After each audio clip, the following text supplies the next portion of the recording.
From 1950 to 2000, there was lots of fighting. The Cold War, the Vietnam War, the Korean War, and the Persian Gulf War. Over that span of fighting overseas, there was also a fight amongst ourselves, the war for equality, not only in society, but also in education. In our video, we will focus on three groups of people most affected by the inequalities and injustices of this time period: people of different genders, races, and abilities.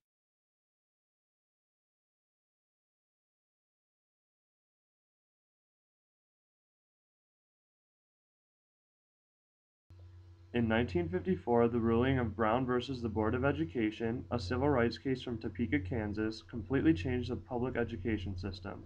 The Supreme Court ruled to integrate the schools, overturning the 1896 Plessy versus Ferguson ruling that accepted separate but equal public schools. However, the education, although separate, was far from equal. 9 African American students attended an all-white school under the protection of the National Guard. 8 of them completed the school year, with 1 graduating.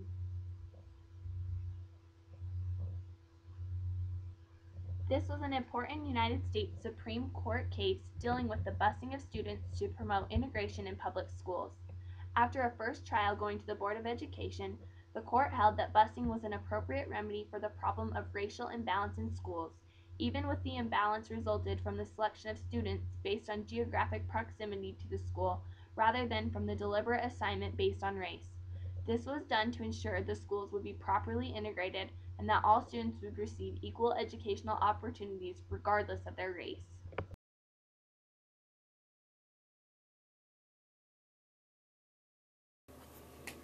In 1967, President Lyndon Johnson sent a series of executive orders in order to make some clarifications. The National Organization for Women persuaded President Johnson to include women in his executive orders. In 1969, Bernice Sandler used the executive orders to help her fight for her job at the University of Maryland.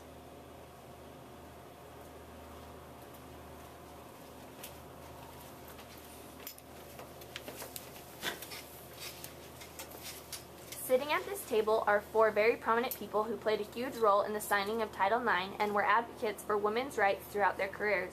We have Bernice Sandler, one of the catalysts for this bill, Patsy Mink, and Birch Bay, who both helped author the bill, and finally Edith Green, who not only helped with Title IX, but helped pass other bills that would give women more equal rights in comparison to their male counterparts.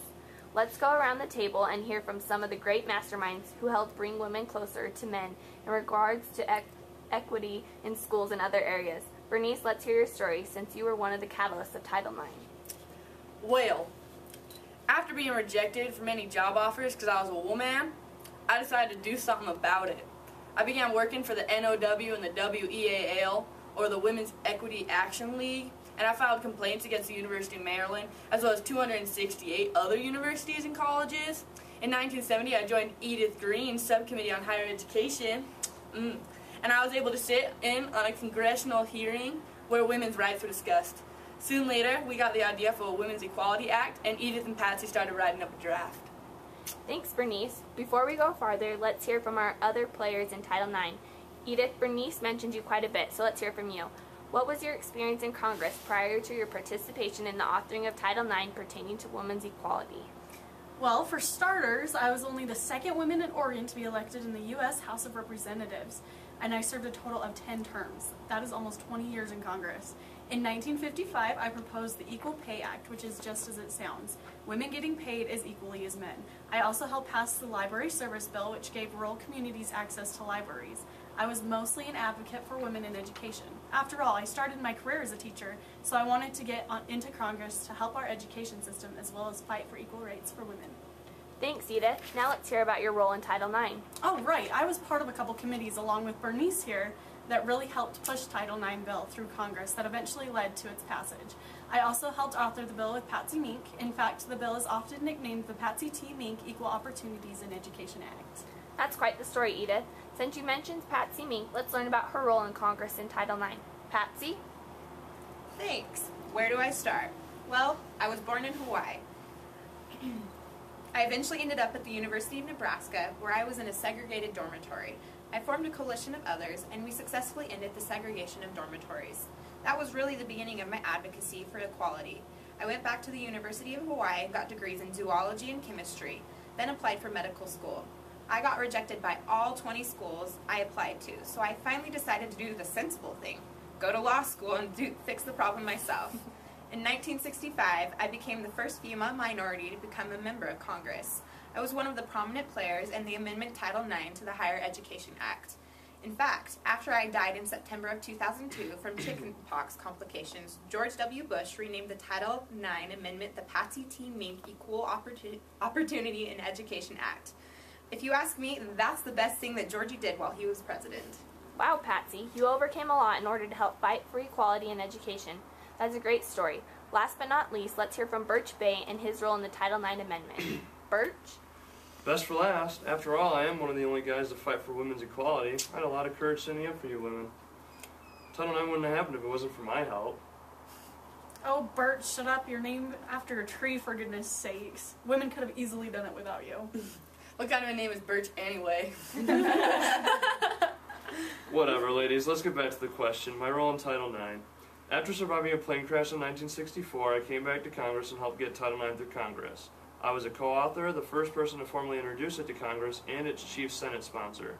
As a wise man once said, we are all familiar with the stereotype of women as pretty things who go to college to find a husband, go on to graduate school to find a more interesting husband, and finally marry, have children, and never work again.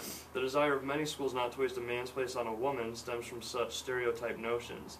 But the facts absolutely contradict these myths about the weaker sex, and it is time to change our operating assumptions. Birch, you said that on the Senate floor. Like I said, a very wise man indeed.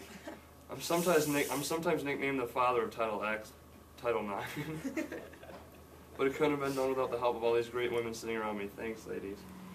Thank you all for discussing your pivotal roles in the amending of the Higher Education Act, otherwise known as Title IX. Your work really has paid off. Here are some statistics for you to ponder before you all think that women's equality hasn't come as far as you think it has. In 1994, women received 38% of medical degrees in comparison to 9% in 1972. In 1994, women earned 43% of law degrees compared to only 7% in 1972. In 1994, 44% of doctoral degrees were given to women compared to 25% in 1977.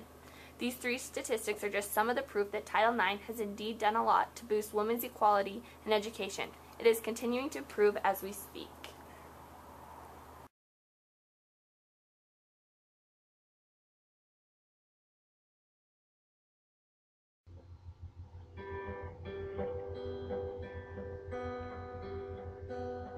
First came the Rehab Act of '73, prohibits discrimination of disabilities. Before this came, they were not treated the same. A new advantage this will lend. I can tell that we are going to be friends. I can tell that we are going to be friends. Rehab Act Section 504. When it arrived, it opened the door. Education becomes equal opportunity. All students can now learn and see. In the classroom, they can freely be. In the classroom, they can freely be.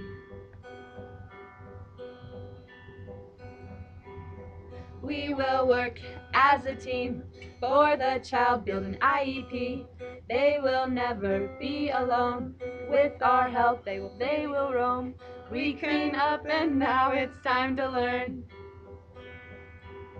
We clean up and now it's time to learn. Numbers, letters, learn to spell. Nouns and books and show and tell. At playtime we'll throw the ball back to class through the hall. Teacher marks our height against the wall. Teacher marks our height against the wall.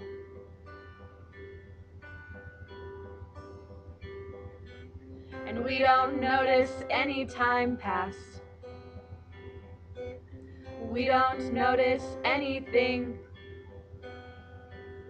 We sit side by side in every class. Teacher helps us to be sunny, and together we can think. Tonight I'll dream while I'm in bed when silly thoughts go through my head about my friends and the alphabet. And when I wake tomorrow, I'll bet that you and I will walk together again. 'Cause I can tell that we are gonna be friends. 'Cause I can tell that we are gonna be friends.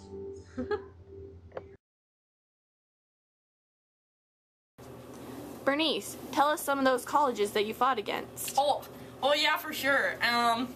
You got Harvard, Stanford, Yale, Chicago. Got Utah, Arizona. Birch, how did you prepare for this interview today? Well, as you can tell, I wore my tie, so I dressed up really fancily. And I've been working on this goatee for like a month now. I wish I were Aaron McHuston. That guy can grow a beard in a day. It's like overnight. It's like poof, I got a beard. Berkeley. We got what else we got? We got Purdue, Ball State. We got Los Angeles. Oh, there's so many. It's hard to remember. Patsy, since you're from Hawaii, show us the hula. Why, sure. All right. So you begin like this. Do little hand signals, you know, flightless bird, the waves, and that's about it. Floor University, University of Green Chair. We got Tree University. Yeah, I think that was one of them. We got like Sunshine. There was like a University of Sunshine, I think. There's like apples. Edith, wait. Yeah.